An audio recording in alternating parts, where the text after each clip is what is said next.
This is everything that went wrong at the 2021 Oscars.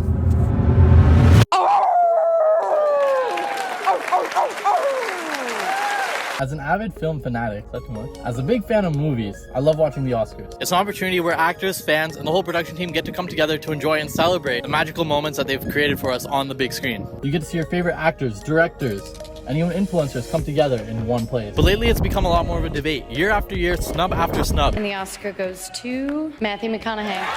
At this point, when I watch the Oscars, it just seems like I'm arguing with the TV. With the theaters actually closed and me being swamped with school, I haven't had a chance to take a look at any of the Oscar-nominated films for this year. But lucky for us, we have Hayden Hillier-Smith, who, if you don't know, is Logan Paul's editor, and quite possibly the best YouTube editor on planet Earth. He's created a video summarizing exactly what we need to know. So, after watching Hayden's video, we're gonna be all caught up and we'll be ready to watch the Oscars. Let's take a look at what happened at this year's Oscars.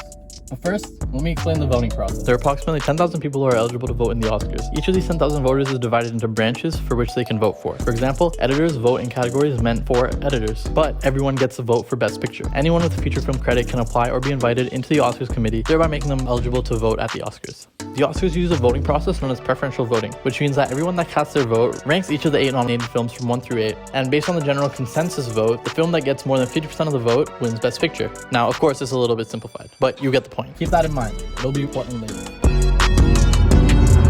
Every year, it's part of Hollywood culture to honor the best movies of the year. As of right now, it's just over 48 hours before the day of the Oscars. My girlfriend and I are going to watch the 8 single Best Picture nominees. And all of those movies total over 16 hours. I've got enough time, haven't I?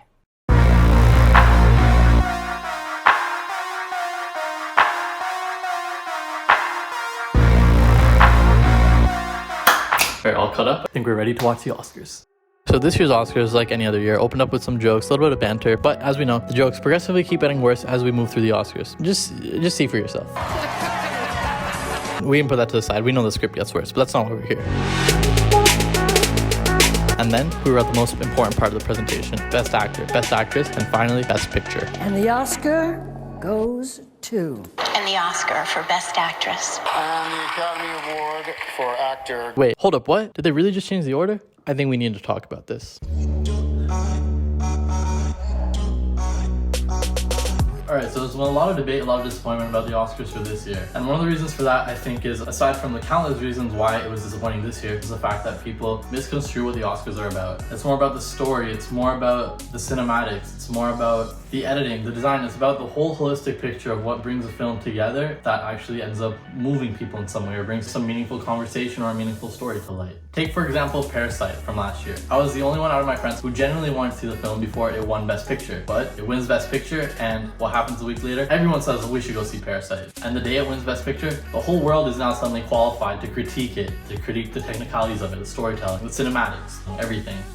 That's one of the many reasons why the Oscars is generally considered to be quite flat and boring, let alone all the reasons that are specific to this year's 2021 event. We had a presentation for Best Actor where supposedly there was a no Zoom policy, but there were other people who were given privilege to Zoom in or video call in from other places in the world. But for some reason, Anthony Hopkins wasn't. And on top of that, we have Joaquin Phoenix, who looked like he didn't want to be there in the first place, but this was his reaction after Chadwick didn't even win. Which, perfect segue into the Chadwick snub. So, all the categories were put in different orders this year. Even at the end, usually we get Best Actor, Best Actress, and Best Picture. This year, we got Best Picture, Best Actress, Best Actor. They saved Best Actor for last so that they could manufacture some sort of tribute for Chadwick. But no one on the organizing committee even knew who was going to win. And because of the momentum in order, it was completely broken up. Last year, we had Parasite win, and the Oscars ended on a huge celebratory high. This year, we get Best Picture, Best Director, Best Supporting Actress, all the kinds of awards that could have been celebrated, but we get Best Actor, which builds tension as people are hoping that Chadwick's going to win. As soon as he doesn't win, boom, crashes and burns, and everyone's just talking about how everything went wrong. Now, in terms of Best Picture, I had some opinions about this too.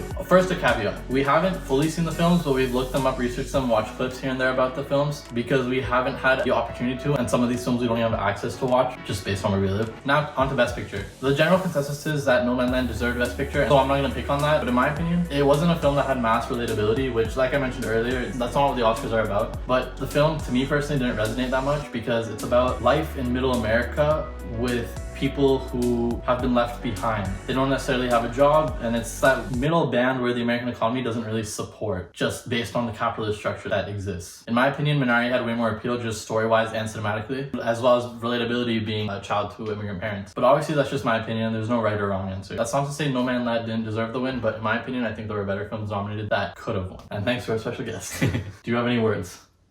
Hi, Mom. You're fired. No more of him in the next video. Alright, comment, like, subscribe if you like this video. Dislike it if you disliked it. We're working on making our videos better. Creator Now, we're coming. Double-digit subs is our goal, so please go subscribe if you like this video. I think that's pretty much it.